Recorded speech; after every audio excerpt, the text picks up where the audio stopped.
The autumn of 1895 brought with it an unusual chill to London, one that seemed to seep through the very bricks of Baker Street and settle into the bones of its inhabitants. I had returned to our lodgings after a particularly arduous morning at my practice, attending to a patient suffering from pneumonia in the dreary confines of Whitechapel. The fog had been so thick that my cab driver had twice lost his way, and I arrived at 221B with my coat dampened and my spirits considerably lowered. Yet the moment I crossed the threshold into our sitting room, I knew that something had stirred my friend from the lethargic mood that had gripped him for the past fortnight. Sherlock Holmes stood before the window, his tall, spare figure silhouetted against the grey light, his fingers steepled beneath his sharp shin in that characteristic pose of intense concentration. "Ah, Watson," he exclaimed without turning. "You have been to Whitechapel this morning, I perceive. A pneumonia case, I suspect, given the season and the particular expression of professional concern that has not yet left your features." The cab lost its way twice. I deduce this from the pattern of anxiety that must have delayed you beyond your usual return time, and the slight disarray of your collar suggests repeated glances at your pocket watch. "How is the patient?" I had long since ceased to be amazed by these casual demonstrations of his extraordinary faculties, though they never failed to bring a smile to my lips. "The patient is stable, Holmes, though the prognosis remains uncertain." "But how did you know the cab lost its way?" "Elementary, my dear fellow.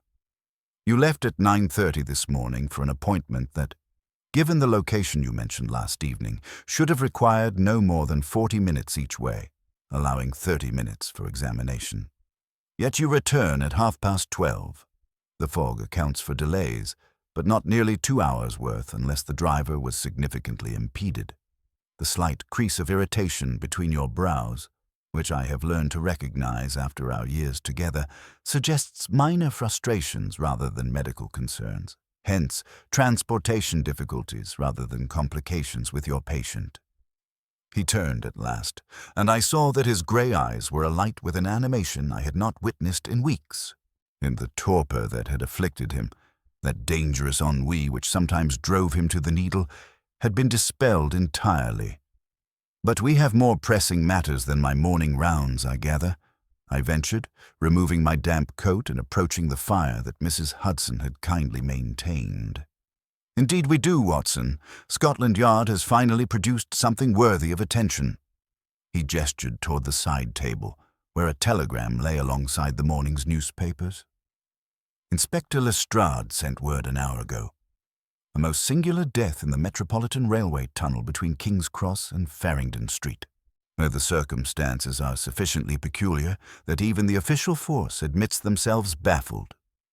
I retrieved the telegram and read its terse contents. "Mr. Holmes, stop require your immediate assistance. Stop death in underground. Tunnel stop circumstances. Most irregular. Stop body discovered dawn today. Stop Lestrade." "Rather cryptic," I observed. "What makes this death irregular enough to summon you?" Holmes's lips curled into that thin smile that indicated a problem of genuine interest. "Lestrade's terseness speaks volumes, Watson. He is not a man given to dramatic understatement.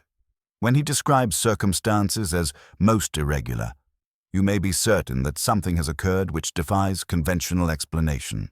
And I've already sent word that we shall meet him at the scene at 2:00. He crossed to his desk and began assembling the various items he typically required for field work. His magnifying lens, a tape measure, several small envelopes for the collection of evidence, and his notebook.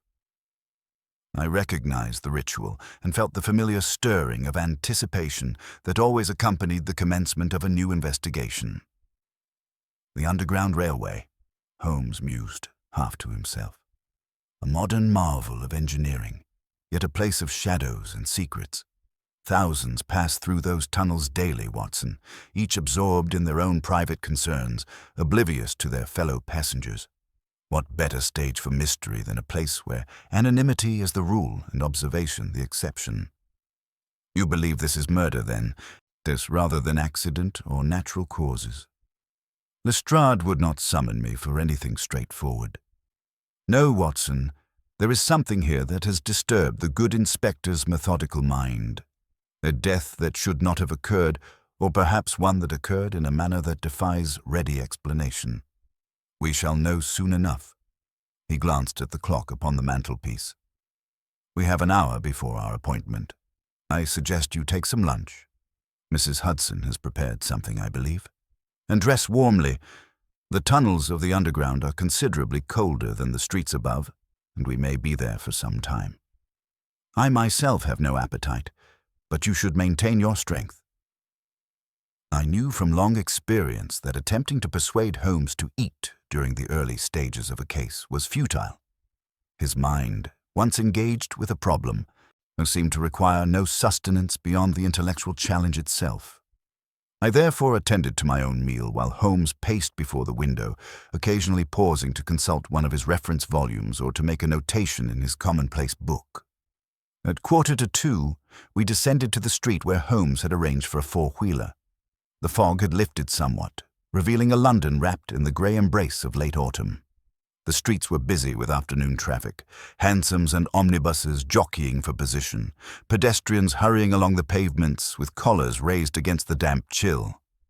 As our cab made its way toward King's Cross, Holmes remained silent, his keen eyes observing the passing scene with an intensity that suggested he was already formulating theories. But I'd learned not to interrupt these periods of intense cerebration, and so I contented myself with watching the city flow past our windows.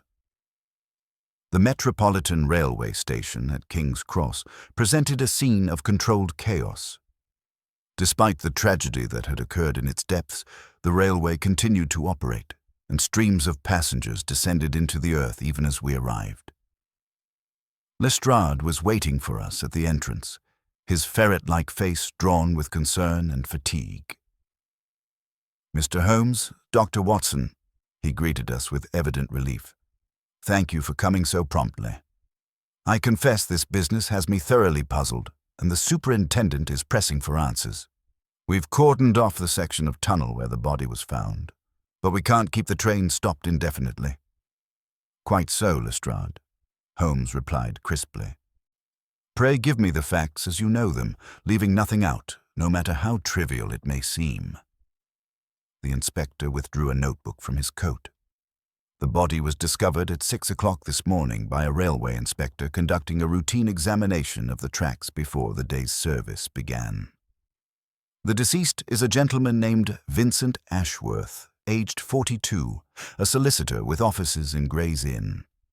He was found lying on the tracks approximately 300 yards into the tunnel from King's Cross, in the direction of Farringdon Street. "The cause of death?" Holmes inquired. "That's where matters become irregular, Mr. Holmes. At first, naturally, we assumed he'd been struck by a train, but the railway company's logs show that the last train passed through that section of tunnel at 11:45 the previous night, and the body was still warm when discovered at 6 this morning. Moreover, the surgeon who examined him at the scene, Dr. Hargreaves, a very competent man, found no injuries consistent with being struck by a locomotive." Holmes's eyes narrowed with interest. "Indeed? Then what was the cause of death?" "A single stab wound to the heart, Mr. Holmes. Clean and precise, delivered by someone who knew exactly where to strike. The weapon appears to have been a thin blade, possibly a stiletto or similar instrument. Death would have been nearly instantaneous." "Murder, then, beyond question. And the body was found lying on the tracks themselves?" "Yes, positioned between the rails, face down, as if he'd been placed there deliberately." "Placed, you say, rather than having fallen?" Dr. Hargreaves was quite certain. The position was too neat, not too arranged, and there was very little blood at the scene, suggesting he may have been killed elsewhere and moved to that location. Holmes was silent for a moment, his fingers drumming against his leg, a sure sign of an active mind processing information. Most interesting. And what was Mr. Ashworth doing in the underground tunnel at such an hour? Surely the trains had ceased running. "That's another puzzle, sir. According to his wife, whom we interviewed this morning, Mr. Ashworth left their home in Bloomsbury at approximately 7 o'clock yesterday evening, stating he had an important appointment. He did not specify with whom or where. He was expected home by midnight at the latest, but when he failed to return, Mrs. Ashworth assumed he had been detained by business matters and had taken rooms for the night, as he occasionally did. Did Mrs. Ashworth seem genuinely ignorant of her husband's plans? Lestrade nodded. I'm quite certain she was telling the truth, Mr. Holmes. The poor woman was devastated. Whatever Mr. Ashworth was doing in that tunnel, he kept it from his wife. And his professional affairs, his colleagues at Gray's Inn, have they been questioned? His clerk, a Mr. Sedgwick, was interviewed this morning. He stated that Mr. Ashworth had been conducting some private business for a client in recent weeks, but the nature of it was confidential. Ashworth had been increasingly preoccupied and had made several unexplained absences from his office. Holmes rubbed his hands together with evident satisfaction. Excellent, Lestrade. You have laid out the essential facts with admirable clarity. Now, and if you would be so good as to conduct us to the scene, I should very much like to examine it before the details are further disturbed. Lestrade led us through the station and down a service stairway that bypassed the public platforms. We descended into a world of brick and shadow, the air growing progressively cooler and more laden with the peculiar smell of the underground, a mixture of coal smoke, damp earth, and machine oil. Gas lamps flickered at intervals along the walls, casting uncertain pools of yellow light. At the platform's edge, a railway official awaited us with lanterns. Lestrade introduced him as Mr. Thornbury, the station master, a portly man with magnificent side whiskers and an air of barely suppressed agitation. "Gentlemen," Thornbury greeted us in a voice that echoed off the curved walls. "So we've kept this section clear as requested, but I must emphasize that every hour of disruption costs the company considerable revenue. The directors are most anxious. The directors must reconcile themselves to the fact that a man has been murdered on their property." Holmes interrupted with characteristic bluntness. "I shall be as expeditious as possible, but I will not be hurried at the expense of thoroughness. Now, if you please, the body has been removed, I presume?" "To the mortuary at St. Bartholomew's Hospital," Lestrade confirmed. "But we've left the scene otherwise undisturbed." "Very good. Let us proceed." Thornbury provided us each with a lantern, and we descended to the track level. The tunnel mouth yawned before us, a great circular void disappearing into darkness. The rails gleamed dully in the lamplight. Yes, and I could feel the weight of the earth pressing down upon us from above. It was an oppressive sensation, and I found myself appreciating anew the courage required of those who worked in these subterranean passages. Holmes stepped onto the tracks with the confidence of a man who had navigated far more perilous terrain. "The third rail, Watson," he cautioned, gesturing to one side. "Mind you don't touch it. The electrical current would prove most unpleasant." We proceeded into the tunnel in single file, Holmes leading, myself following, and Lestrade and Thornbury bringing up the rear. The darkness seemed to press against the feeble light of our lanterns, and the only sounds were our footsteps on the wooden sleepers and the distant drip of water from the tunnel's roof. After several minutes of careful progress, Lestrade called out, "Here, Mr. Holmes, this is the spot." We had reached a section of tunnel indistinguishable to my eyes from any other, but a chalk outline on the track bed marked where Vincent Ashworth's body had lain. Holmes immediately dropped to his knees, heedless of the grime, and began to examine the area with his lens.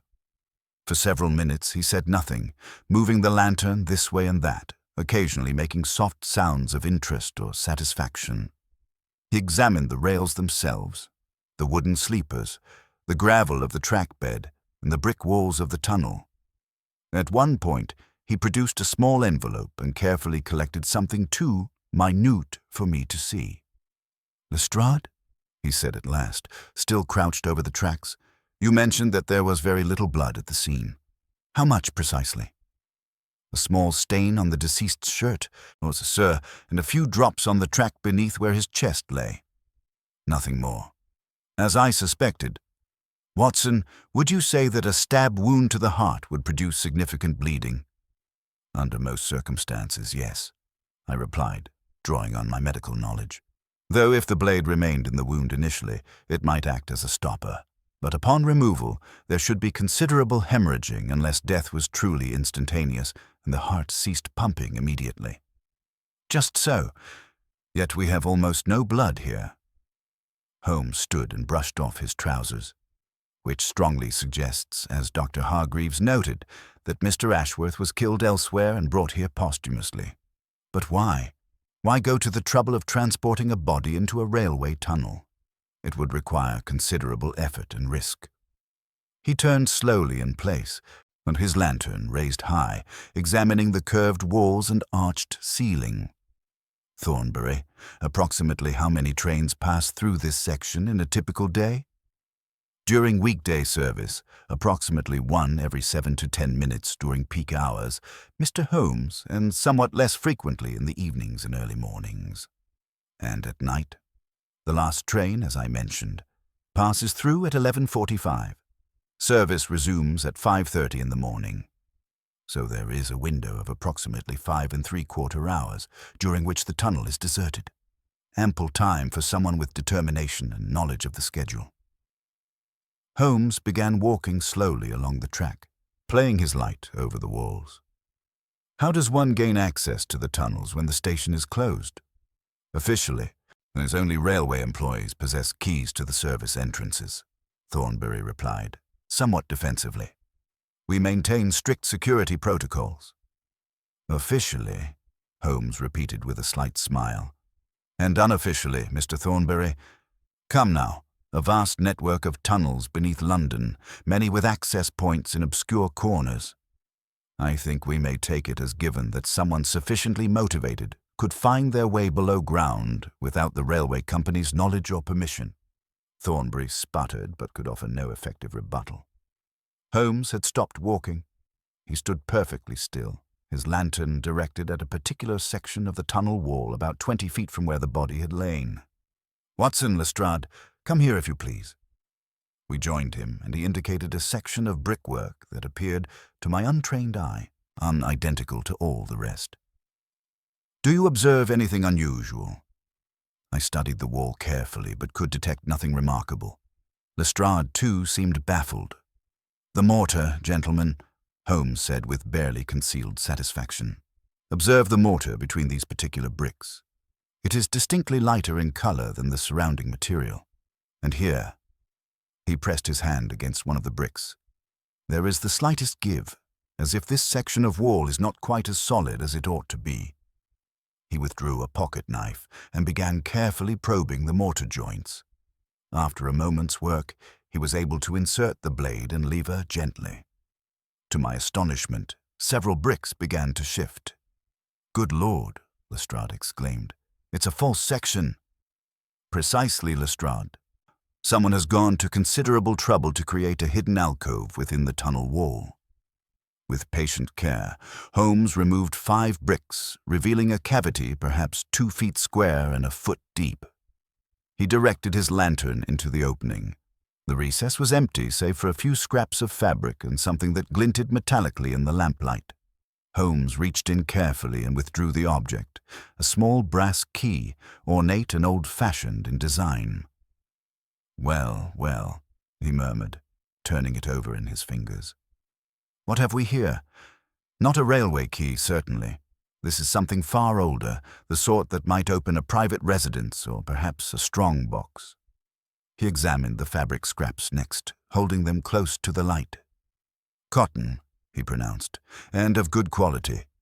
Recently torn, I should say, given the freshness of the fibers. And here, he sniffed delicately at one piece, a trace of tobacco smoke, Turkish tobacco, if I'm not mistaken, though mixed with something else. Quite distinctive. But what does it mean, Holmes? I asked, thoroughly mystified. It means, my dear Watson, that this tunnel has been serving a purpose other than the mere conveyance of trains and passengers. Someone has been using this hidden cache, possibly for the storage of items they wish to keep secure and secret. And I would wager a considerable sum that Vincent Ashworth knew about it. You think he was involved in something illegal? Lestrade asked. I think, Holmes replied carefully, replacing the bricks with the same attention he had used in removing them, that Mr. Ashworth stumbled upon something that cost him his life. That whether he was a willing participant or an unfortunate discoverer remains to be determined. But this key, he held it up, may well prove to be the key, if you'll forgive the expression, to unraveling this entire mystery. He pocketed the brass key and the fabric scraps, then continued his examination of the tunnel, working methodically in both directions from the location of the body. After another quarter-hour of searching, during which he collected several more minute items that he refused to identify, he finally declared himself satisfied. "I've seen all that is necessary for the moment," he announced. "Lestrade, I shall require access to Mr. Ashworth's office and residence, as well as a full account of his movements in the days preceding his death. Mr. Thornbury, you have been most accommodating, and you may inform your directors that normal service may resume. I have gathered what evidence the tunnel can provide." As we made our way back toward the station, walking between the rails with our lanterns bobbing before us, Holmes fell into a thoughtful silence. I knew better than to interrupt his cogitations, but I could not help wondering what connections he had already begun to form in that extraordinary mind of his. We emerged into the station proper like miners returning from the depths, blinking in the comparative brightness. The platforms were thronged with afternoon travelers, all blissfully unaware that they were standing mere yards from the scene of a brutal murder. In the station master's office, Holmes declined Thornbury's offer of tea and turned to Lestrade. "I shall call upon you at Scotland Yard tomorrow morning at 10 o'clock, Inspector. By then I shall have made certain inquiries that may shed additional light on this matter. In the meantime, I suggest you determine whether any persons matching the description I shall provide were observed in or around King's Cross Station yesterday evening between the hours of 7 and midnight. Description, Mr. Holmes? But we don't know who we're looking for." "On the contrary, Lestrade, we know a great deal. You are seeking a man. I say man rather than woman based on the physical effort required to transport a body through the tunnels. Of above-average height and considerable strength. He has some knowledge of the Underground Railway's operations and schedule, suggesting either an employee or someone who has made a careful study of the system. He smokes Turkish tobacco, possibly mixed with opium, and he possesses sufficient dexterity with a blade to kill cleanly and efficiently. I would estimate his age as between 30 and 50 years. Lestrade scribbled frantically in his notebook. "How can you possibly know all that, Mr. Holmes?" "The evidence speaks for itself, Inspector, if one knows how to read it. The position of the body suggested it was carried some distance, a task requiring both strength and stature. The hidden cache indicates familiarity with the tunnels beyond what a casual observer would possess. The tobacco scent on the fabric is unmistakable to a trained nose, and the precision of the fatal wound speaks to practice and skill. As for the age, it requires both the physical vigor of youth and the calculated planning of maturity. And a young hothead would have been far less methodical. An elderly man would have lacked the requisite strength." "Remarkable," I murmured, though I had witnessed such deductions countless times before. "Merely observant, Watson. Now come, we have much to do. Lestrade, until tomorrow." With that, Holmes strode from the station into the grey afternoon, leaving the inspector staring after him with an expression of mingled admiration and bewilderment that I had seen on the faces of official policemen many times before.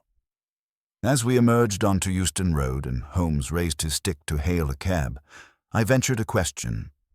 "You have formed a theory already, I take it?" "Several theories, Watson, each more intriguing than the last. But theories without facts are dangerous things.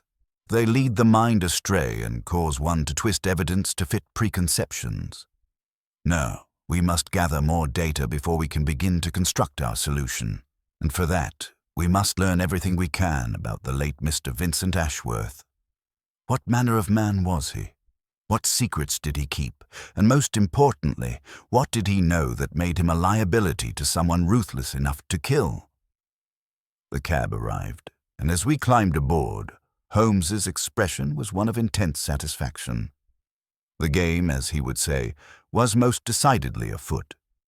The journey back to Baker Street was accomplished in silence, Holmes staring fixedly out the window with that peculiar intensity that indicated his mind was racing through possibilities at a velocity I could scarcely imagine. And I knew from long experience that any interruption would be unwelcome, and so I occupied myself with reviewing the scene we had just witnessed, attempting to discern what further observations my companion might have made that had escaped my notice. Upon our arrival, Holmes immediately made for his desk and withdrew several reference volumes from the shelves that lined our sitting room. He consulted first his index of biographical information, then a commercial directory, and finally a thick ledger bound in red Morocco leather that I recognized as his catalogue of criminal activities in London over the past 2 decades. "Nothing," he muttered with evident disappointment, snapping the final volume shut. Vincent Ashworth appears to have been precisely what he seemed, a respectable solicitor of middle years, is with no obvious connection to the criminal underworld or any of the more colourful elements of London society, which makes his death all the more perplexing. He began to pace before the fireplace, his long fingers pressed together in that characteristic steeple. "Consider the facts, Watson. A man of good reputation and steady habits leaves his home for an appointment he will not specify. He ends his evening dead in an underground tunnel, murdered by an expert hand and positioned with deliberate care upon the railway tracks. In the tunnel wall nearby, we find a hidden cache containing a mysterious key and fabric that reeks of Turkish tobacco. What narrative connects these disparate elements?" "Perhaps Ashworth had fallen into bad company," I suggested. "His clerk mentioned private business that was kept confidential. Now, could he have been engaged in something illegal? Possible, but it lacks the ring of truth. A man does not maintain an unblemished reputation for 42 years, only to suddenly embark upon criminal enterprise. No, Watson, I believe Ashworth was not a participant, but rather an obstacle. He discovered something, learned of something that made him dangerous to someone else's plans. The question is what and whom?" Mrs. Hudson knocked and entered with the Evening Post, which Holmes snatched up eagerly. He rifled through the envelopes with practiced speed, discarding most until he came upon one that caused him to emit a small sound of satisfaction. "Ah, excellent. My inquiry to the Law Society has already borne fruit." He tore open the envelope and scanned its contents rapidly. Vincent Ashworth, admitted to practice in 1878, a specialist in property law and estate management. Offices at 37 Gray's Inn Square, sharing chambers with 2 other solicitors.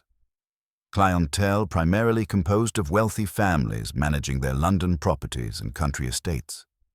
No disciplinary actions, no complaints, no irregularities whatsoever in 17 years of practice. The very model of professional respectability. "Which suggests," I offered, "that whatever led to his death was recent rather than some past transgression coming home to roost." "Precisely, my dear fellow. You are developing quite an aptitude for this work." Holmes consulted his watch. "It is now 5 o'clock. Too late to call upon his offices today, but his residence in Bloomsbury is another matter. Mrs. Ashworth may have recovered sufficiently from her initial shock to answer questions more thoroughly than she did for Lestrade this morning. Women often observe details of their husband's behavior that escape official notice, particularly when those details concern emotional states rather than facts. Within 20 minutes, we were once again in a cab, making our way through the evening traffic toward Bloomsbury. The Ashworth residence proved to be a handsome Georgian townhouse on Tavistock Square, its windows glowing warmly in the gathering dusk. We were admitted by a parlour maid whose red-rimmed eyes testified to the household's grief and shown into a drawing-room furnished with understated elegance. Mrs. Ashworth appeared after a brief interval. was a woman of perhaps 35 years, with delicate features and an air of refinement that spoke of good breeding. She was dressed in black, though she could hardly have had time to arrange proper mourning attire, and her face bore the unmistakable marks of profound sorrow. "Mr. Holmes, Dr. Watson," she greeted us in a voice that trembled only slightly. "Inspector Lestrade sent word that you might call. I shall assist you in any manner possible if it helps bring my husband's murderer to justice." Holmes bowed with uncommon courtesy. "Madam, you have my deepest sympathies. I shall endeavor to make this interview as brief as possible, but there are certain matters that only you can illuminate. Please be seated and tell me, had you noticed any change in your husband's demeanor in recent weeks? Any unusual preoccupation or anxiety?" Mrs. Ashworth settled upon the sofa, her hands folded tightly in her lap. Vincent had been troubled, yes. It began perhaps 3 weeks ago. He would return from his office later than usual, and when I inquired about his day, he would provide only the vaguest responses. He seemed constantly distracted, as if wrestling with some weighty problem he could not share. Did he mention any particular client or case? No, but I overheard a conversation he had with Mr. Sedgwick, his clerk, approximately a fortnight ago. They were in Vincent's study, and I was passing in the hallway. I did not mean to eavesdrop, but Vincent's voice was raised, which was most unlike him. He said something about obligations to truth and principles that cannot be compromised. Mr. Sedgwick seemed to be urging caution, mentioning powerful interests that should not be provoked.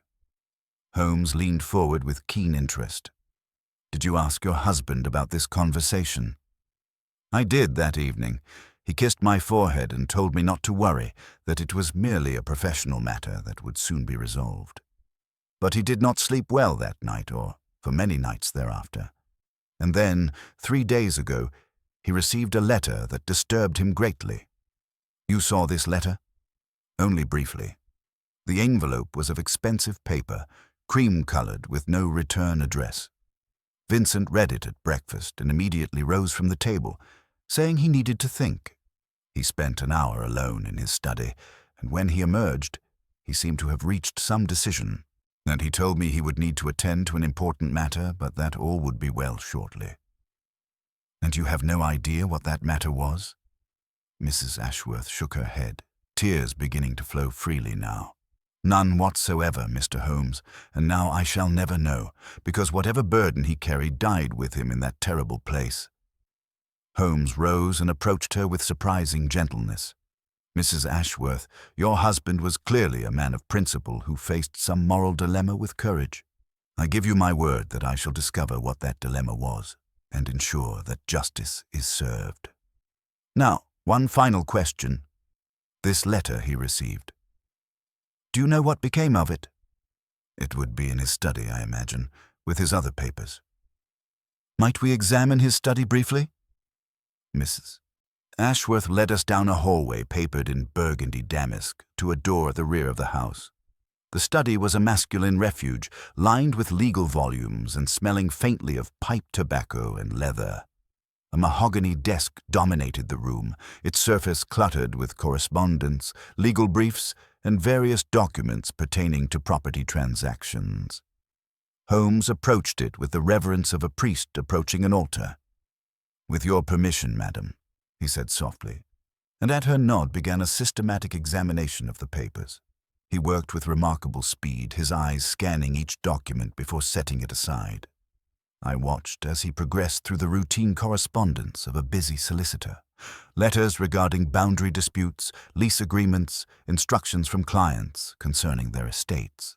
But nothing appeared remarkable until Holmes suddenly paused, holding a single sheet of cream-colored paper up to the lamplight. "Watson, observe the watermark," he murmured.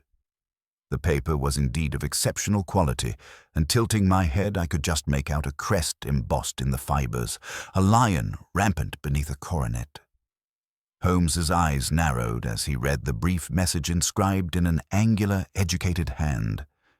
"Mr. Ashworth." Your inquiries have been noted with concern. There are matters best left undisturbed. A meeting to discuss mutual interests would be advisable. Thursday evening, 11 o'clock. The usual place. Discretion is paramount.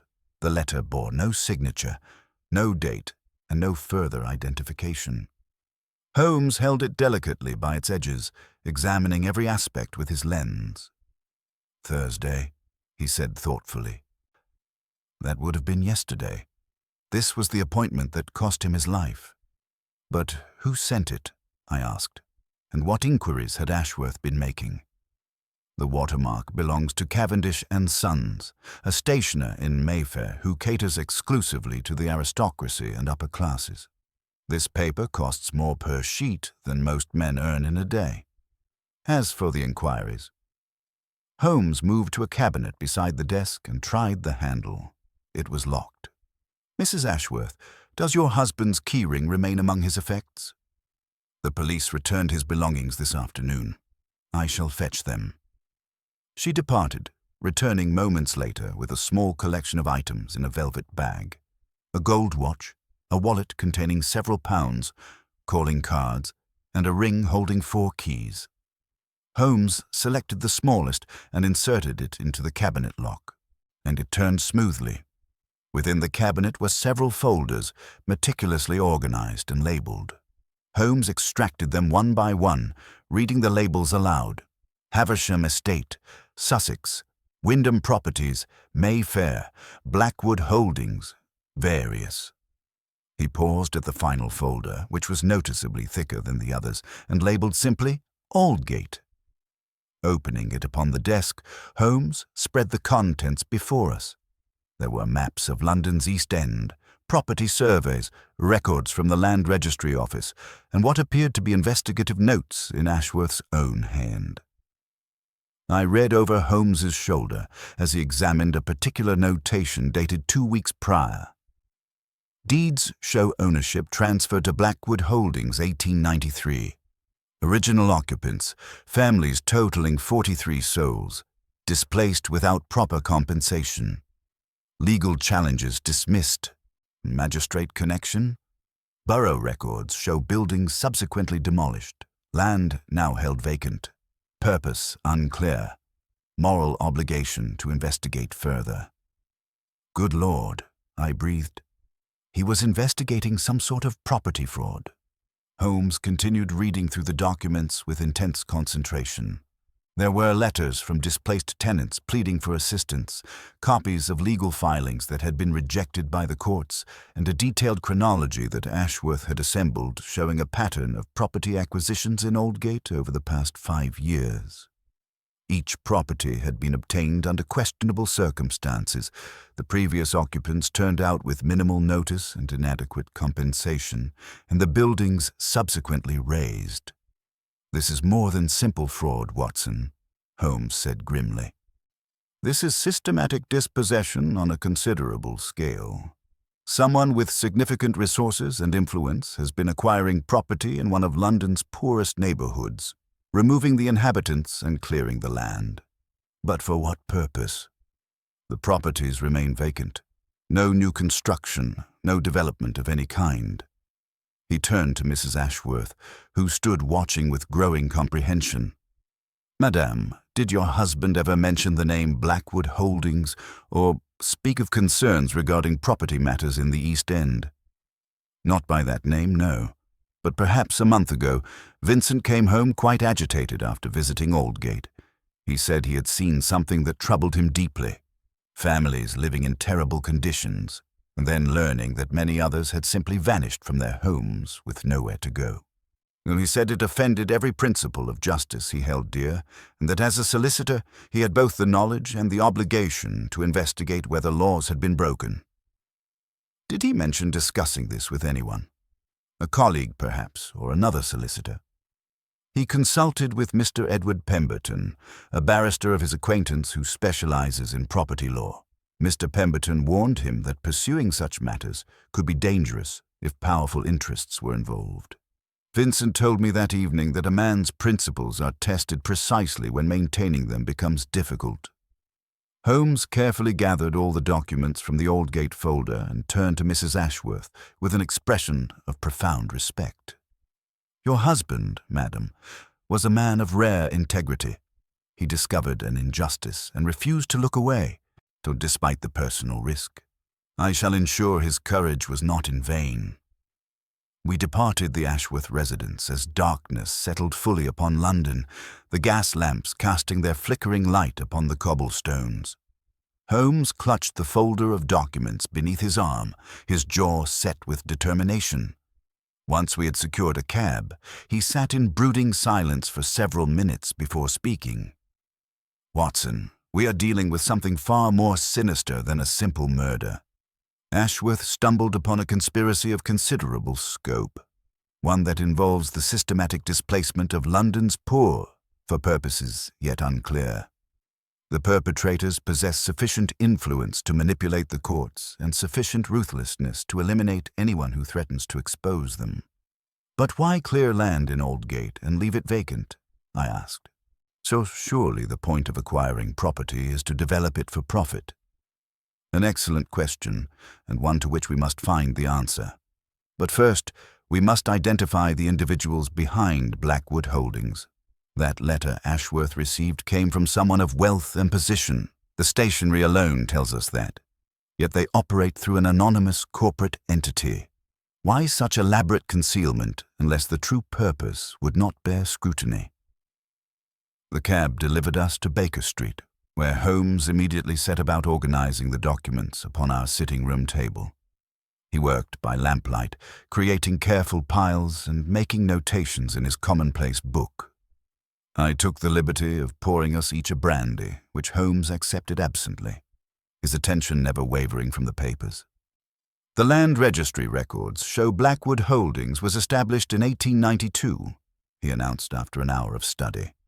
"The registered agent is a Mr. Cornelius Flagg with offices on Threadneedle Street. However, the actual ownership structure is deliberately obscured through several layers of intermediary companies. Someone has gone to considerable trouble to ensure their identity remains hidden." He rose and consulted one of his indexes, running his finger down columns of names. "Flagg Cornelius. Yes, here he is.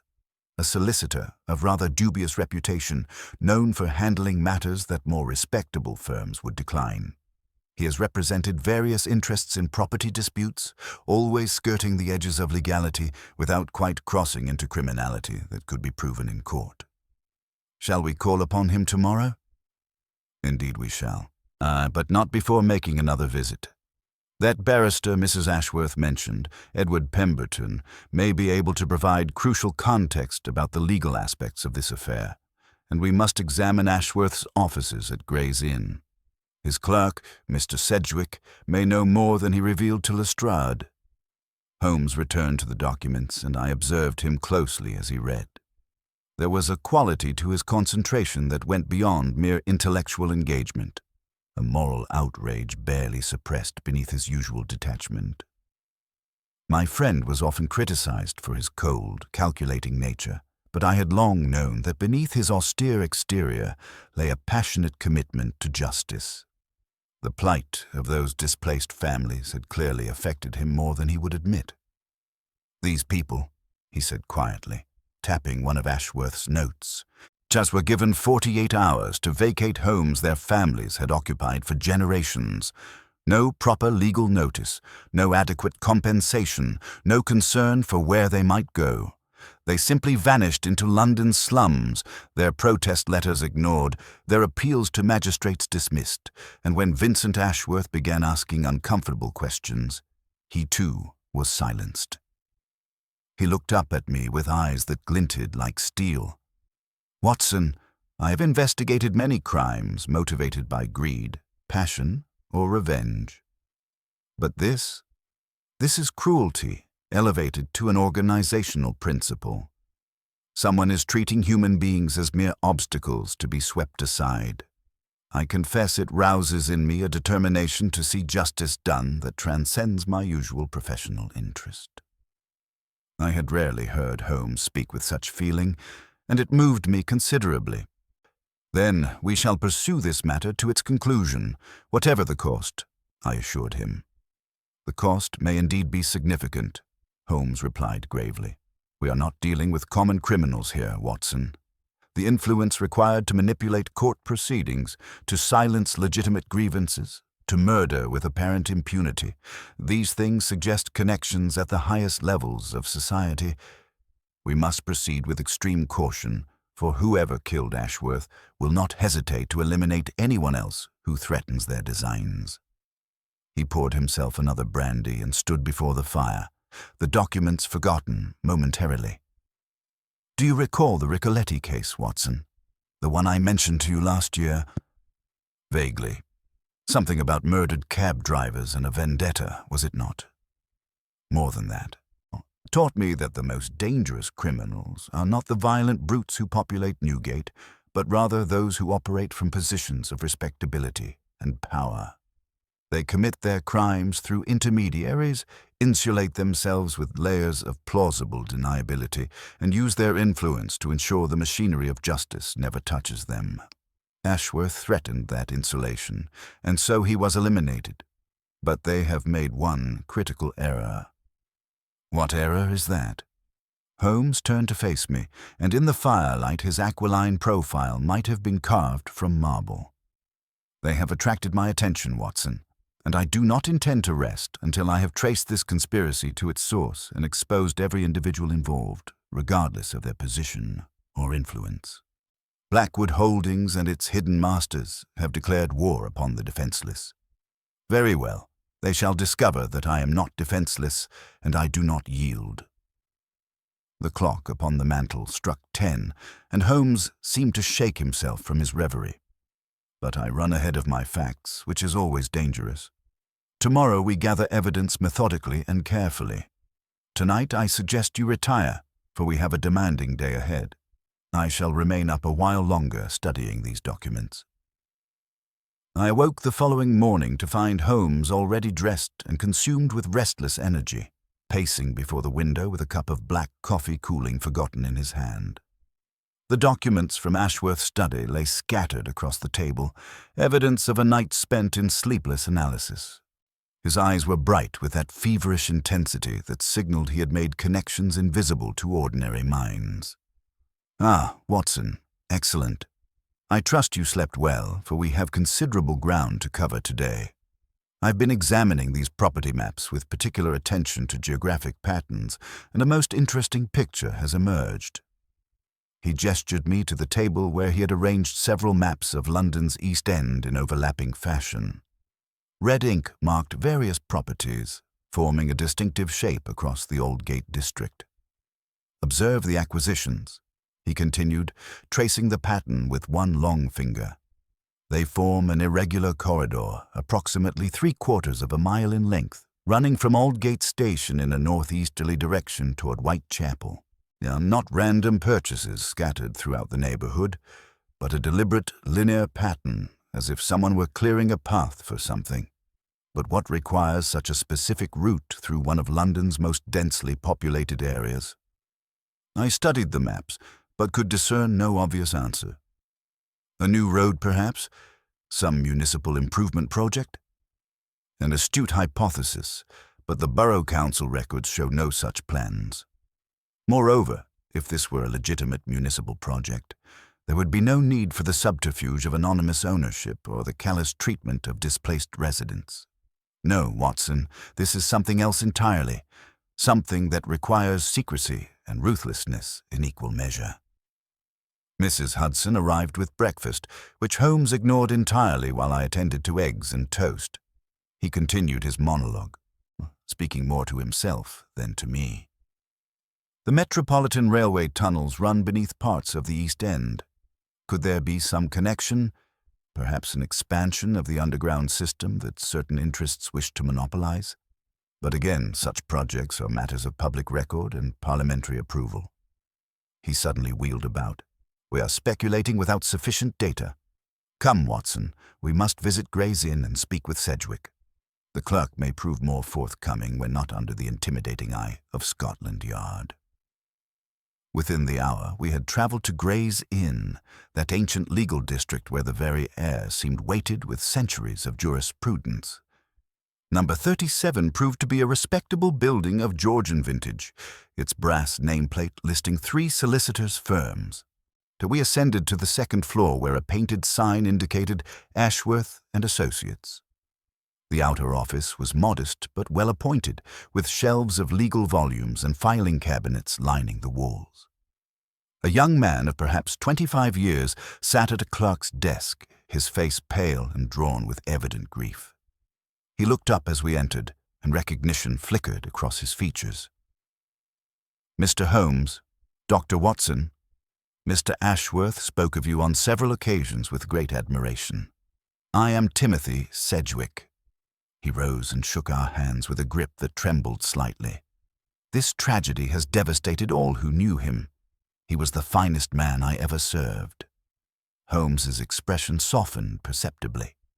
"Mr. Sedgwick, your loyalty does you credit. We are pursuing the investigation into your employer's death, and we require your complete candor. But what can you tell us about the Aldgate matter?" Sedgwick glanced nervously toward the door, then lowered his voice. "Mr. Ashworth became involved approximately 6 weeks ago when a woman named Mrs. Bridget Kelly came to him in desperation. She and her family had been evicted from their home in Aldgate with barely any notice and completely inadequate compensation. Mr. Ashworth began investigating and discovered a pattern of similar cases, all involving Blackwood Holdings." "Did he share his findings with you?" "To some extent, yes. He was appalled by what he uncovered. Families with nowhere to go, legal challenges mysteriously dismissed, magistrates who refused to hear appeals. He began documenting everything meticulously, intending to bring formal charges. But then, about 3 weeks ago, he received visitors who disturbed him greatly." Holmes leaned forward with keen interest. "Describe these visitors, if you please." "There were 2 of them. The first was a gentleman, if I may use that term loosely, of military bearing, perhaps 50 years of age, with cold grey eyes and a scar across his left cheek. He gave no name but spoke with Mr. Ashworth privately for perhaps 20 minutes. When he departed, Mr. Ashworth was visibly shaken. The second visitor came a week later, a younger man, well-dressed and soft-spoken, but there was something menacing in his manner. After that meeting, Mr. Ashworth told me we must be extremely careful, that we were dealing with dangerous individuals." "Did he specify the nature of the danger?" "Not directly, but he made me promise that if anything should happen to him, I was to ensure certain documents reached the proper authorities. He prepared a packet and gave me instructions to deliver it to the Commissioner of Police, should he die under suspicious circumstances." Holmes's eyes blazed. "And have you done so?" Sedgwick's face colored with shame. "I confess I have not. The morning after Mr. Ashworth's body was discovered, I received an anonymous note warning me that interfering in matters beyond my understanding would prove fatal. I'm ashamed to admit it, Mr. Holmes, but I have been paralyzed by fear." Holmes regarded the young clerk with an expression that mingled understanding with urgency. "Mr. Sedgwick, your fear is not without foundation, but your silence serves only to ensure that your employer's murder goes unavenged and that those responsible continue their predations unchecked. I must have that packet of documents immediately. You have my word that I shall take every precaution to protect you, but justice cannot be served through cowardice." The harsh words had their intended effect. Sedgwick straightened his shoulders and nodded. "You are quite right, Mr. Holmes. Mr. Ashworth would be ashamed of me. The packet is secured in our vault." He crossed to a heavy safe set into the wall, worked the combination with practiced movements, and withdrew a large manila envelope sealed with red wax. He prepared this 3 days before his death. I have not opened it.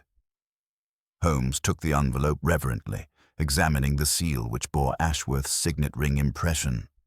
"This remains intact." "Good. Watson, we shall examine these contents at Baker Street, where we can ensure privacy. Mr. Sedgwick, and I must ask you to recall every detail of those 2 visitors. Begin with the first, the military gentleman with the scar." Sedgwick closed his eyes, concentrating. He arrived without appointment on the 15th of last month, approximately 3 o'clock in the afternoon. He wore expensive clothing, a black frock coat and silk cravat, and carried a walking stick with a silver handle shaped like a wolf's head. His accent was educated, though I detected traces of Yorkshire beneath the polish. The scar ran from his left temple to his jaw, old but prominent. He had the bearing of a man accustomed to command and obedience. Excellent. And his hands? Did you observe them? Yes, now that you mention it. They were scarred as well, particularly the knuckles, as if from fighting. But he wore a signet ring on his right hand, gold with a crest I could not make out clearly. Holmes made rapid notes in his pocketbook. And the second visitor? Younger, perhaps 35 years, well-groomed, fair-haired, spoke with an educated London accent. He presented a card identifying himself as Mr. James Wickham, though I suspect that was false. His manner was polite, but his eyes were cold, calculating. He wore gloves throughout the meeting, which I thought peculiar given the warmth of the day. There was something reptilian about him, Mr. Holmes. He smiled frequently, but without any warmth reaching his eyes. Did either visitor leave any trace of their presence? A dropped card, perhaps, or any item forgotten? No, they were both exceedingly careful. However, Sedgwick hesitated, then continued. After the first visitor departed, I noticed a peculiar smell lingering in Mr. Ashworth's office. Sweet and acrid simultaneously, like nothing I had encountered before. Holmes's eyes narrowed. Turkish tobacco mixed with opium, perhaps? That would match, yes. How did you know? The same combination was detected at the scene of the murder. This connects our military gentleman directly to the crime scene, which is precisely the sort of evidence we require. Now, Mr. Sedgwick, I must impress upon you the gravity of your situation. You are a material witness in a murder investigation, and those responsible will not hesitate to silence you as they did your employer. I strongly advise you to absent yourself from London for several weeks. Have you family in the country? My sister lives in Shropshire. I could visit her. Do so immediately. Close this office, or make your excuses to your remaining clients, and depart London today. Do not tell anyone where you are going except Dr. Watson and myself. Here is my card. Send word once you are safely established, and I shall contact you when it is safe to return. Do you understand? Sedgwick nodded gravely, the colour draining from his face as he fully comprehended the danger. I shall leave on the afternoon train. Mr. Holmes, please, bring Mr. Ashworth's killers to justice. He was a good man who died trying to help those who could not help themselves. You have my word, Holmes replied solemnly. Now gather what you need and go. Watson and I shall wait here until you depart to ensure no one observes your preparations. While Sedgwick hurriedly collected personal items and secured the office's files, Holmes conducted a thorough examination of Ashworth's private chambers. He paid particular attention to the desk, running his fingers along the woodwork until he discovered a hidden compartment concealed beneath a false bottom in one of the drawers. Within lay a leather journal, which Holmes pocketed without comment. 20 minutes later, we stood on the steps of Gray's Inn watching Sedgwick's cab disappear into the traffic of Holborn. Holmes clutched both the sealed envelope and the journal, his expression grim. Come, Watson. We must examine these materials before our appointment with Inspector Lestrade. I suspect Ashworth's final documentation will provide the breakthrough we require, though I fear it may also confirm that we are dealing with a conspiracy of alarming scope. We returned to Baker Street through streets busy with mid-morning commerce, Holmes maintaining a vigilant watch for any sign we were being followed. His caution proved prescient, for twice he directed our cab to take circuitous routes, and once he insisted we alight and enter a shop only to exit through a rear entrance. By the time we reached our lodgings, I was convinced that we were indeed being observed by interested parties. Once safely within our Baker Street sanctuary, Holmes locked the door and drew the curtains before settling at the table with Ashworth's materials spread before him. and he broke the wax seal on the manila envelope with careful precision and withdrew a sheaf of documents that represented the dead solicitor's final testament to truth. I drew my chair close as Holmes began to read aloud the cover letter written in Ashworth's precise legal hand. To whom it may concern. Should you be reading this, I am likely deceased, victim of forces I have undertaken to oppose. What follows is documentation of a criminal conspiracy involving the systematic acquisition of properties in London's East End through fraudulent means, coercion, and manipulation of legal processes. The ultimate purpose remains obscure to me, but the methods employed are unconscionable and demand investigation by authorities with power to prosecute, regardless of the perpetrator's social standing. Holmes paused, and his jaw tightening before continuing. I've identified 3 principles behind the corporate entity known as Blackwood Holdings. First, Colonel Thaddeus Blackwood, formerly of Her Majesty's Bengal Lancers, retired under circumstances officially described as medical, but rumoured to involve financial irregularities. Second, Sir Reginald Casterbrook, Member of Parliament for a Midlands constituency, owner of extensive coal mining interests. Third, Mr. Lionel Pembroke, a financier with connections to several banking houses and rumoured associations with less savoury elements of London's underworld. Good Lord, I breathed. A colonel, a member of Parliament, and a financier. No wonder they felt confident manipulating the courts. Holmes continued reading. These 3 have acquired 47 properties along a specific route through Aldgate and Whitechapel over the past 4 years. The displaced residents, I estimate between 150 and 200 souls, have vanished into London's slums with no recourse to justice. I have documented each acquisition, each spurious legal maneuver, each bribed magistrate, but I cannot fathom their ultimate objective. Why clear a corridor through the East End? What enterprise requires such secrecy and ruthlessness? The letter concluded with Ashworth's plea that whoever received these documents would pursue justice without fear of the powerful interests arrayed against truth. Holmes set it aside and began examining the supporting documentation. Deeds, affidavits from displaced residents, records of suspiciously dismissed legal challenges, and a meticulously constructed timeline showing the pattern of acquisitions. Remarkable work, Holmes murmured with genuine admiration. Ashworth was methodical and thorough, but he was correct that the ultimate purpose eluded him. And that purpose, Watson, is the key to everything. Why would a decorated colonel, a member of Parliament, and a financier conspire to clear a specific path through one of London's poorest neighbourhoods? He rose and retrieved the maps we had examined earlier, overlaying them with the property documents. The corridor runs from Aldgate Station northeastward. But toward what? What lies at the terminus of this path that would justify such elaborate criminality? I studied the maps carefully, following the red-marked route with my finger. It appears to terminate near the London Docks area, though not at any particular landmark I can identify. Precisely. Not at any obvious destination which suggests the destination itself may be concealed or not yet constructed. Watson, what requires a clear corridor through densely populated areas? Roads we have dismissed. Railway lines would require parliamentary approval. What else? I pondered the question, my mind ranging over various possibilities. Utility lines of some sort? Water or gas pipes requiring right-of-way? Possibly.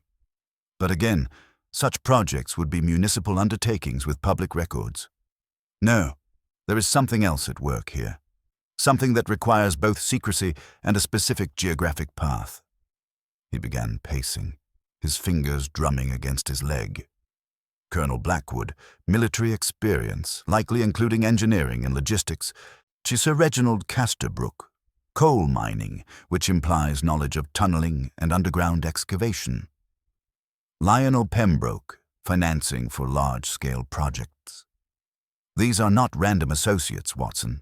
Their particular skills and resources suggest a venture requiring military planning, underground construction expertise, and substantial capital. A chill ran down my spine as understanding began to dawn. Holmes, you don't suppose they're constructing some sort of underground passage? A tunnel of their own, perhaps, running beneath the city? The thought had occurred to me, and it would explain much. But a tunnel from Aldgate to the docks, what purpose would it serve? Smuggling, perhaps. A means of moving contraband beneath the notice of customs officials? He shook his head in frustration. No, even that seems insufficient to justify the scale of this operation and the risks involved. He turned to the leather journal discovered in Ashworth's hidden compartment and began leafing through its pages. Unlike the formal documentation, this appeared to be Ashworth's private musings and observations. Holmes read silently for several minutes, his expression growing increasingly grave, until he suddenly stopped and read a passage twice before looking up at me with eyes that blazed with revelation. Watson, listen to this entry from 12 days ago. Met today with former tunnelling engineer from Metropolitan Railway, Mr. Geoffrey Staines, now destitute and bitter. He claims Blackwood approached him 2 years past about a private excavation project, but he refused involvement. Staines hints the true purpose involves accessing something beneath London, something that has lain hidden for centuries. He spoke of old maps and ancient structures, refused to elaborate, claiming fear for his life. Holmes set down the journal with exaggerated care, as though it might shatter. Something hidden beneath London for centuries, he repeated softly. Watson, do you recall the brass key we discovered in the tunnel wall? Old-fashioned, ornate, the sort that might open something from an earlier age. What if this entire conspiracy is not about construction at all, but excavation? Not building something new, but reaching something old? But what could possibly lie beneath the East End that would justify such extraordinary measures? I asked, though, even as I spoke, fragments of London's history began assembling in my mind. There are Roman ruins beneath much of the city, medieval crypts and passages, sealed plague pits. Precisely, Watson. London is built upon layers of its own past, and those layers conceal secrets that have been forgotten or deliberately hidden. Our 3 conspirators possess exactly the expertise required for such an endeavor: military planning, mining engineering, and the capital to fund a clandestine excavation. But what are they seeking? He began pacing with renewed energy, his mind clearly racing ahead of his words. Ashworth's journal mentions ancient structures and old maps. That suggests something with historical significance, something whose existence is documented but whose precise location has been lost to time. And consider the geography.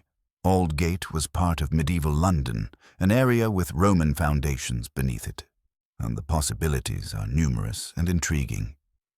He paused at the bookshelf and withdrew a volume on London's archaeological history, rapidly consulting its index. Here, listen to this. Persistent legends speak of a Roman treasury vault constructed beneath Londinium in the 3rd century, supposedly containing gold and artifacts relocated for safety during barbarian incursions. Its location was lost when the Roman administration collapsed, and numerous excavations over the centuries have failed to locate it. Watson, what if Blackwood and his associates have acquired information about this vault's location? A Roman treasure, I said skeptically. Holmes, surely that's merely legend. And even if such a thing existed, it would have been discovered long ago. Would it? London has been continuously inhabited for 2 millennia, Watson. Buildings erected upon older structures, streets raised above ancient roadways, entire neighborhoods built over forgotten ruins. The deeper one goes, the more difficult excavation becomes. But if someone possessed genuine knowledge of the vault's location and the resources to tunnel toward it from a carefully chosen starting point. He left the thought unfinished, but its implications were clear. Then displacing a few hundred poor residents would seem a small price for treasures worth potentially millions, I concluded grimly. And anyone who threatened to expose the scheme before the vault could be reached and emptied would need to be eliminated. Exactly so. Ashworth discovered their property acquisitions and began documenting their methods, but he failed to discern their ultimate purpose until perhaps very near the end. Was that meeting he attended, the appointment mentioned in the anonymous letter? I believe they intended to offer him a share of the proceeds in exchange for his silence. When he refused, as a man of his integrity surely would, they had no choice but to murder him. Holmes returned to the maps, tracing the acquisition corridor with intense focus. If my theory is correct, the terminus of this path should correspond to the approximate location of the Roman vault based on whatever historical evidence they possess. We need access to ancient maps and records that might corroborate this. The British Museum has extensive archives on Roman London. But first, we must keep our appointment with Lestrade and determine what progress Scotland Yard has made. We arrived at Scotland Yard shortly before noon to find Lestrade in his office. We were surrounded by reports and looking considerably harried. He brightened somewhat upon seeing us, gesturing us to chairs with evident relief. "Mr. Holmes, Dr. Watson, I'm glad you're here. We've made some progress, though it raises as many questions as it answers. We've identified the man matching the description you provided. Colonel Thaddeus Blackwood, retired military, currently residing at an address in Belgravia. I sent men to interview him this morning, but he wasn't at home. His servants claim he departed London yesterday on business to his estate in Yorkshire." "How very convenient," Holmes said dryly. "And I suppose this departure occurred shortly after our visit to the underground tunnel." "Within hours, according to the staff. But here's the interesting part. We made inquiries at the railway stations, and no Colonel Blackwood purchased tickets for Yorkshire. Either he travelled under an assumed name or he's lying about his destination entirely." Holmes nodded with satisfaction. "Excellent work, Lestrade. The man is in flight, which confirms his involvement. Have you discovered anything about his associates? I believe you'll find connections to Sir Reginald Casterbrook and a financier named Lionel Pembroke particularly illuminating." Lestrade's eyes widened. "Sir Reginald, the Member of Parliament? Mr. Holmes, surely you're not suggesting—" "I'm suggesting, and indeed asserting, that these three men are conspirators in both property fraud and murder. Inspector, the case is far more complex than a simple killing in a railway tunnel. That we are dealing with a conspiracy that extends to the highest levels of society." Holmes proceeded to outline what we had discovered, showing Lestrade the documents from Ashworth's sealed packet, while carefully omitting our theory about the Roman vault. Some information, I realized, Holmes preferred to verify independently before sharing with official channels. Lestrade listened with growing alarm as Holmes laid out the evidence of systematic property fraud and judicial corruption. His ferret-like features tightened with each revelation, and when Holmes finished, the inspector sat back heavily in his chair, rubbing his temples. "This is explosive, Mr. Holmes. Accusing a member of Parliament and a decorated military officer of conspiracy and murder. The Commissioner will have my head if we proceed without ironclad evidence.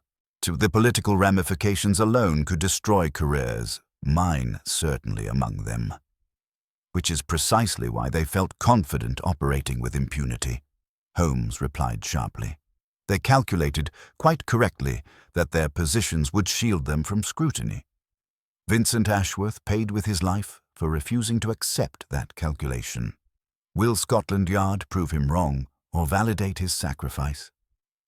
The rebuke struck home. Lestrade's jaw set with determination. "You're right, of course. Justice must be blind to rank and privilege. But we need more than documents showing property irregularities. We need direct evidence connecting these men to Ashworth's murder." "Which we shall obtain," Holmes assured him. "But it requires strategy and patience. These men are now alerted to investigation. Blackwood's flight proves that.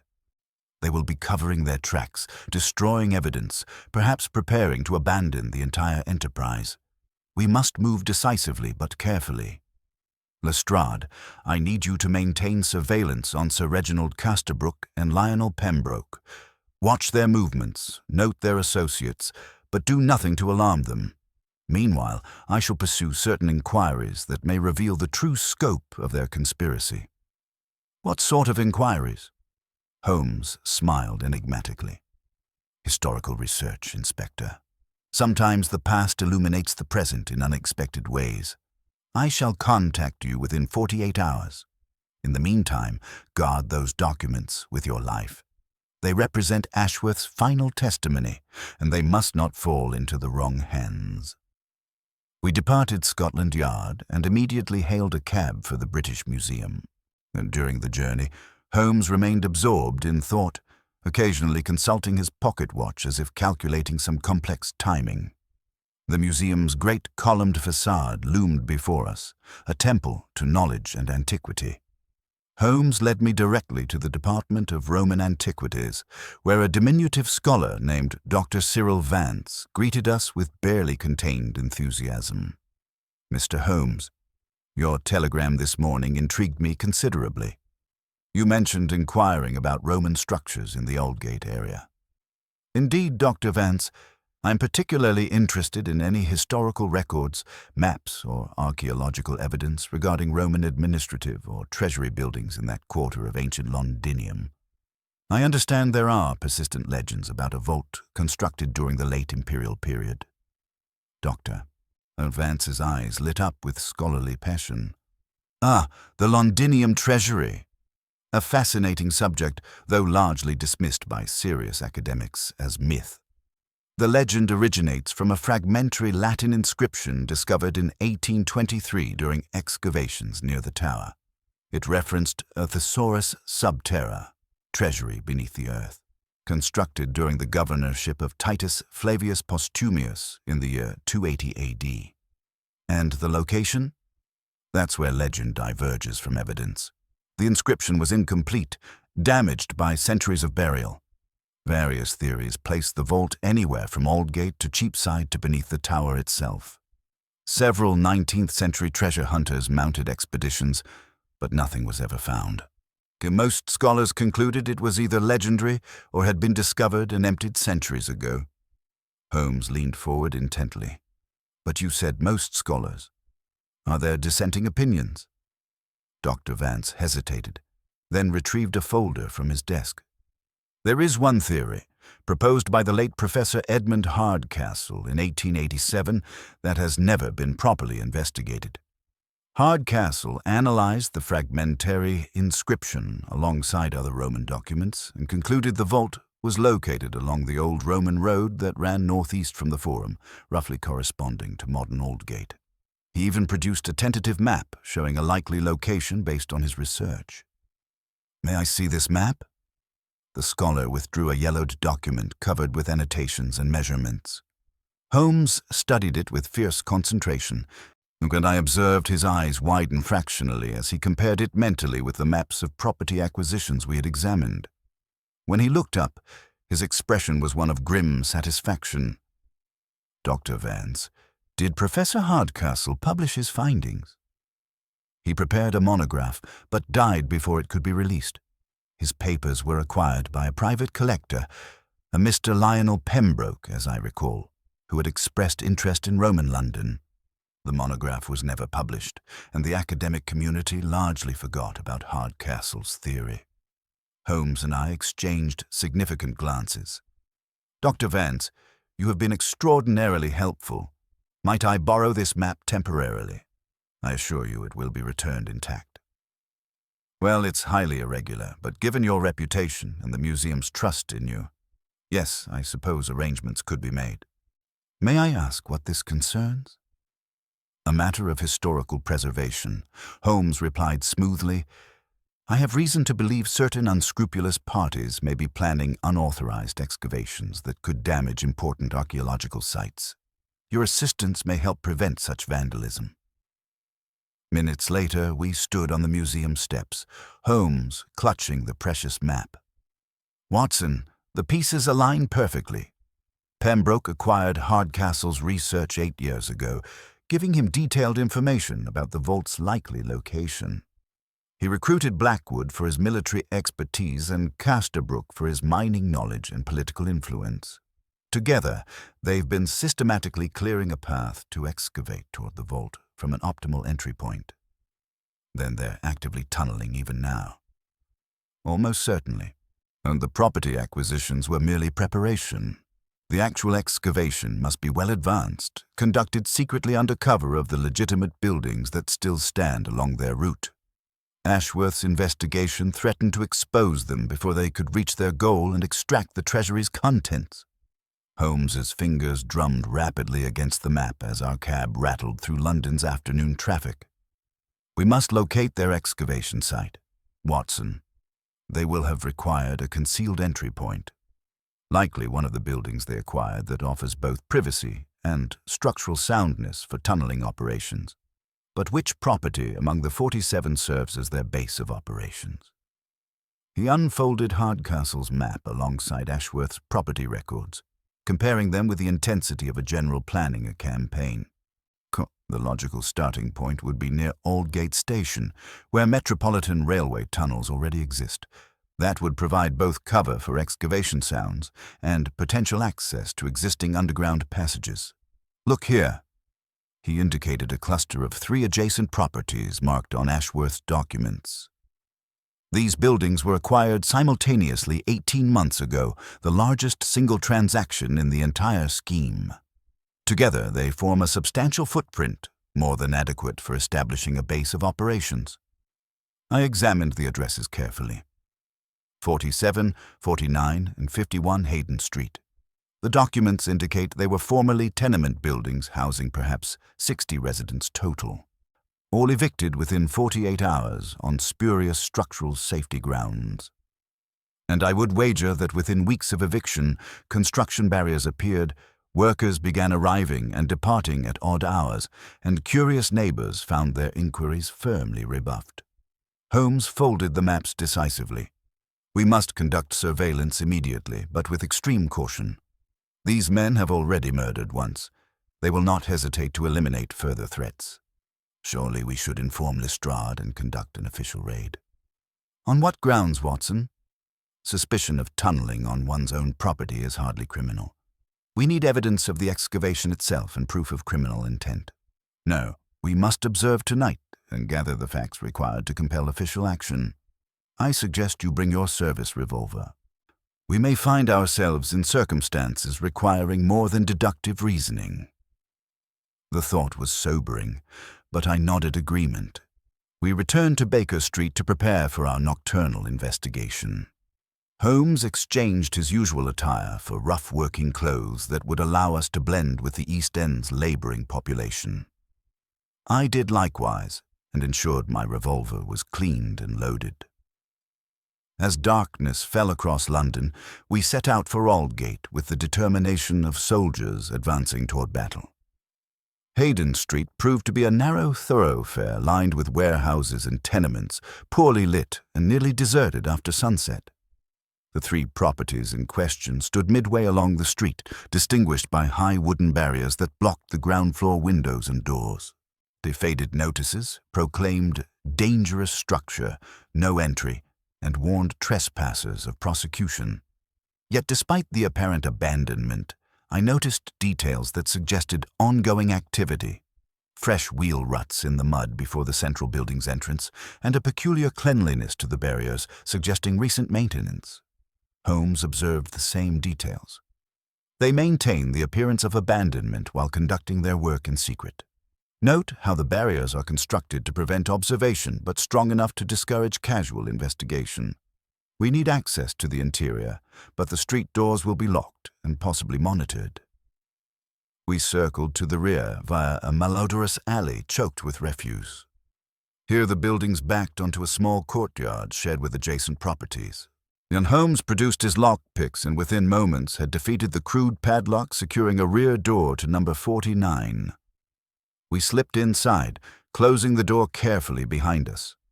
The interior was utterly dark and smelled of damp earth and stale air. Holmes lit a small dark lantern, shielding its beam carefully as we explored. We stood in what had been the ground-floor hall of a tenement building. The walls bore the sad remnants of former domesticity. Peeling wallpaper, nail holes where pictures had hung, worn floorboards marked by years of foot traffic. But the residents were long gone, their lives displaced by the ambitions of ruthless men. Holmes moved forward with cat-like stealth, and I followed, my hand resting on the revolver in my coat pocket. We passed through several rooms, all stripped bare, until we reached what appeared to be a former storage cellar accessed by stone steps. Here the atmosphere changed dramatically. The earthen smell intensified, and I detected something else. The acrid odor of burning lamp oil and the faint sound of distant machinery. Holmes descended the steps with infinite care, testing each before committing his weight. The cellar proved to be surprisingly deep, far more extensive than typical London basement space, and at its far end, concealed behind a false wall of stacked crates, we discovered what we had sought. A timber-framed entrance to a tunnel disappearing into darkness, its walls shored with professional mining supports. Electric cables ran along one wall, powering lights that vanished into the depths, and a narrow-gauge rail track facilitated the removal of excavated material. C'est extraordinary. Holmes breathed, examining the construction with evident admiration despite his moral outrage. This represents months of skilled labor and considerable investment. They've tunneled dozens of yards at minimum, possibly hundreds, and see here, he indicated a work schedule chalked on a board near the entrance. Excavation proceeds in shifts around the clock. The next crew arrives at midnight. I consulted my watch. That gives us less than 2 hours. Holmes, we cannot possibly explore the tunnel's full length and escape before workers arrive. You are quite correct, Watson. But we need not explore the entire excavation, merely enough to document its existence and purpose. Come, but stay close and remain alert. We are trespassing on the very heart of this conspiracy. Cousin discovery could prove fatal. We advanced into the tunnel with our dark lantern, providing meager illumination against the oppressive blackness. The passage was approximately 6 feet high and 4 feet wide, expertly constructed with timber supports every few yards and reinforced where the earth appeared unstable. The engineering was impressive, speaking to Blackwood's military expertise and Casterbrook's mining experience. Water dripped intermittently from the ceiling, and the air grew progressively staler as we penetrated deeper. Holmes paused every 20 yards to examine the construction, occasionally making notes in his pocketbook by the lantern's feeble light. Note the precision, Watson. This is not the work of amateurs or common criminals. Every support is properly placed, every angle calculated. And they have invested enormous resources into this excavation, which suggests they possess strong confidence in the treasure's existence and location. We had progressed perhaps 200 feet when the tunnel suddenly widened into a chamber approximately 12 feet square. Here evidence of ongoing work was abundant. Pickaxes and shovels leaned against the walls, crates of supplies were stacked in corners, and a portable generator sat silent, awaiting the next shift. But what commanded our attention was the far wall, where the excavated earth had given way to dressed stone blocks of unmistakable antiquity. Holmes approached the wall with reverent excitement, running his fingers over the weathered surface. Roman construction, Watson, without question. See the characteristic masonry technique in the tool marks consistent with late imperial period stonework. They have reached an ancient structure, just as Hardcastle's research predicted. But have they penetrated it? He moved along the wall until his lantern revealed what we had missed initially. A breach in the stonework where several blocks had been carefully removed, revealing a dark opening beyond. Holmes directed his light through the gap, and I heard his sharp intake of breath. Watson, come see this. I joined him at the opening and peered through. Beyond lay a chamber of worked stone, its walls covered with the green patina of extreme age. Even by our limited light, I could distinguish carved inscriptions in Latin and decorative elements consistent with Roman administrative architecture. And against the far wall, out barely visible in the darkness, stood what appeared to be heavy wooden chests bound with corroded iron. "The treasury of Londinium," Holmes whispered. "It actually exists. Hardcastle was correct, and these villains have succeeded in locating it. But they have not yet completed their theft. The chests remain sealed. We have arrived at a critical juncture, Watson. They are poised to extract treasures that rightfully belong to the British nation and vanish with their ill-gotten gains. Then we must act immediately. Inform Lestrade, secure the site, arrest the conspirators before they can complete their crime." "Agreed, but we must proceed carefully. These men have demonstrated their willingness to kill, and they will not surrender their prize without resistance. Moreover, we need them to incriminate themselves beyond any legal doubt. The position and influence might still shield them if we move prematurely." Holmes consulted his watch. "The next work crew arrives in less than 90 minutes. We must withdraw, summon Lestrade, and return with sufficient force to secure both the site and any workers who arrive. With luck, we may apprehend Blackwood or one of his associates personally supervising tonight's operations." We had begun our retreat toward the tunnel entrance when Holmes suddenly gripped my arm, extinguishing the lantern in a single motion. "Someone approaches," he hissed. "From above, descending into the cellar." We stood frozen in complete darkness, listening. Heavy footsteps echoed from the direction we had come, accompanied by voices engaged in conversation. I felt Holmes tug my sleeve, urging me backward, and we retreated silently deeper into the tunnel. The footsteps grew louder, and suddenly lamplight appeared, casting wild shadows along the tunnel walls. "Shipment arranged for tomorrow night," a cultured voice was saying. "Pembroke has chartered a vessel at Limehouse. We load the chests directly onto canal boats, transport them to the river, and transfer to the ship before dawn. By the time anyone realizes the treasury has been discovered, we shall be in international waters." "And the tunnel?" This voice was rougher, carrying traces of Yorkshire, unmistakably Colonel Blackwood. "We cannot simply abandon it. The entrance could be discovered." "We collapse it, Blackwood. Strategic placement of explosives will bring down the supports and seal everything. The site will appear to be merely unstable earth, a minor subsidence of no particular interest. And any investigation will find nothing but collapsed tunnels and no evidence of what was removed." They had reached the chamber now, and we pressed ourselves into a shallow recess in the tunnel wall, scarcely daring to breathe. Through the gap, I could see the two men illuminated by their lamp. Blackwood, matching Sedgwick's description precisely with his scarred face and military bearing, accompanied by a younger, fair-haired man who could only be James Wickham, likely an alias for Lionel Pembroke himself. Holmes's hand found mine in the darkness, squeezing urgently. He was weighing our options. We were trapped between the conspirators and the sealed Roman vault, outnumbered and in their territory. Any confrontation would be desperate and potentially fatal. Blackwood and Pembroke entered the chamber, setting their lamp on a crate and beginning to examine the breach in the Roman wall. "Tomorrow we extract the first chest and verify the contents," Pembroke said with barely suppressed excitement. "If it matches the historical accounts, we shall be wealthier than we ever imagined. Worth every risk, every inconvenience." "Worth murder, you mean?" Blackwood said flatly. "That solicitor's death weighs on me, Pembroke. I'm a soldier, not an assassin." "You are whatever circumstance requires, Colonel. Ashworth would have destroyed us. His death was regrettable, but necessary.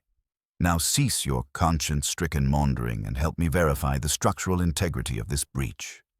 I want no complications during tomorrow's extraction." Holmes squeezed my arm again, this time pulling me gently backward into the darkness. We retreated inch by careful inch, placing each foot with excruciating precision to avoid any sound that might alert the conspirators to our presence. The two men remained absorbed in their examination of the Roman vault, their voices echoing down the tunnel as they discussed technical details of the following night's extraction. Only when we had withdrawn perhaps 50 feet did Holmes dare to breathe normally. "We must reach the entrance before they discover us," he whispered directly into my ear. If they complete their inspection and return while we are still in the tunnel, we shall be trapped. Move quickly, but silently." We increased our pace, navigating by touch and memory in the absolute darkness, our hands trailing along the rough timber supports for guidance. Behind us, the conspirators' voices faded to indistinct murmurs. My heart pounded with the fear of discovery, but Holmes moved with the confidence of a man whose faculties remained unimpaired by danger. Within minutes that felt like hours, we glimpsed the faint rectangle of lesser darkness that marked the tunnel entrance. We emerged into the cellar with profound relief, but Holmes wasted no time on recuperation. "Quickly, Watson. We must exit the building and secure Lestrade's assistance before they emerge. If they discover evidence of our intrusion, they may accelerate their timeline or abandon the site entirely." We ascended to the ground floor and made our way to the rear door through which we had entered. Holmes opened it fractionally, peering into the alley to ensure it remained deserted. Then we slipped out into the night. He secured the padlock exactly as we had found it, to eliminating any obvious sign of our trespass. "Where is the nearest police station?" I asked as we hurried toward the better-lit thoroughfare of Whitechapel Road. "Commercial Street, perhaps 10 minutes distant at a rapid walk. But we dare not involve the local constabulary. This matter requires Scotland Yard's authority and Lestrade's discretion. We shall send a telegram from the post office and await his arrival with reinforcements." The post office maintained evening hours for telegram service, and Holmes composed his message with characteristic brevity. "Come immediately to Whitechapel Post Office. Urgent matter requiring armed officers. Have located evidence. Holmes." We waited in the street outside, keeping watch for any sign of Blackwood or Pembroke, though I doubted they would linger at the site longer than necessary. Holmes paced restlessly, his mind clearly racing through the logistics of the impending confrontation. "They plan to extract the treasury tomorrow night and transport it via the canals," he said, half to himself. "Which means we have perhaps 24 hours to prepare our counterstroke. Lestrade must secure warrants for all 3 conspirators: Blackwood, Pembroke, and Sir Reginald Casterbrook. Simultaneous arrests to prevent any warning between them. The excavation site must be seized and secured with the Roman vault intact as evidence." "Surely, with what we overheard tonight, conviction is assured?" I said. "Our testimony regarding overheard conversation would be challenged in court, Watson. Defense counsel would argue we misidentified the speakers or misunderstood their words. No, we need the physical evidence, the tunnel itself, the breached vault, and ideally the conspirators caught in the act of theft. That is why we must allow them to proceed with tomorrow night's extraction, but with Lestrade's men positioned to arrest them the moment they touch the treasury's contents. A dangerous gambit. What if they escape? They shall not escape. We shall have every exit secured, and the tunnel itself offers no alternative route. They will be trapped like rats in their own excavation." His eyes glinted with cold satisfaction in the gaslight. Lestrade arrived within 40 minutes, accompanied by 6 constables in a police wagon. Holmes drew him aside and rapidly outlined what we had discovered, his words tumbling out with unusual urgency. The inspector's expression transformed from skepticism to astonishment to grim determination as the narrative unfolded. "A Roman treasury. Good Lord, Mr. Holmes, this is beyond anything I imagined. But you say they plan to move it tomorrow night?" "Precisely. Which provides us the opportunity to catch them red-handed. But it requires careful coordination. Your men must be positioned well before dark tomorrow, concealed but ready to act on signal. I shall be inside the excavation to observe and ensure the timing is perfect. When they begin loading the treasury onto their canal boats, we strike." "Absolutely not," I interjected. "Holmes, you cannot place yourself alone in that tunnel with these murderers. I shall accompany you."